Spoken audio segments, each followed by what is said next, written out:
Update muna nga tayo sa mundo ng basketball sa Gilas Pilipinas sa FIBA World Cup Asian Qualifiers.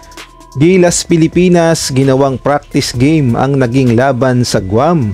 Guam hindi makapaniwala sa lakas ng Gilas, ngunit bago tayo magpatuloy, ipindot naman ang like, subscribe at ang notification bell para updated ka sa susunod kong i-upload. Nagsimula na nga kanina ang unang laban ng Gilas Pilipinas sa FIBA World Cup Asian Qualifiers kung saan makakaharap nga nila ang Guam. At dito nga sa mismong baluarte ng Guam nangyari ang laban. Syempre suportado tayo ng maraming Pilipino at handa na rin ang ating Gilas Pilipinas players na makuha ang unang panalo kontra nga sa Guam. At hindi nga inaasahan dahil kanina ginawang praktisan lamang ng Gilas Pilipinas ang Guam at talaga namang pinahirapan ng todo. Although sa first quarter sumasabay ang Guam, kaya nga lang sa second, third at fourth quarter ay hindi na makasabay ang Guam at hindi na rin makapaniwala ang mga players ng Guam sa lakas ng Gilas Pilipinas. Matapos nga ang laban sa final score na 46-87, tambak malala nga ang Guam dito.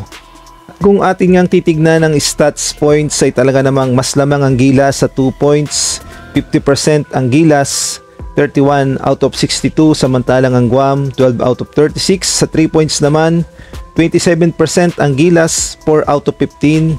Sa Guam naman 15%, 5 out of 34. Sa free throws 76% ang Gilas, 13 out of 17. Sa Guam 88%, 7 out of 8.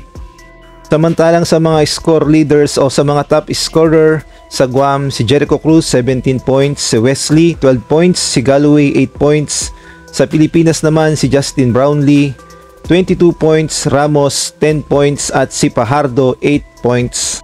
At kung atin ngang babalikan ay una nang sinabi ng presidente ng Guam na isa-shock daw nila ang mundo at mukhang tatalunin daw nila ang Gilas Pilipinas at ito ang kanyang sinabi. And you know, we're ready to shock the world here, you know, so Guam coming to play, they're coming in our hometown, so I'm looking forward to a great game and these guys, you know, playing well. Yes, sir. Okay. And kaya nga lang ay kabaligtaran ang nangyari at sila ang na-shock sa Gilas Pilipinas at atin namang panuorin ang naging highlights ng laban.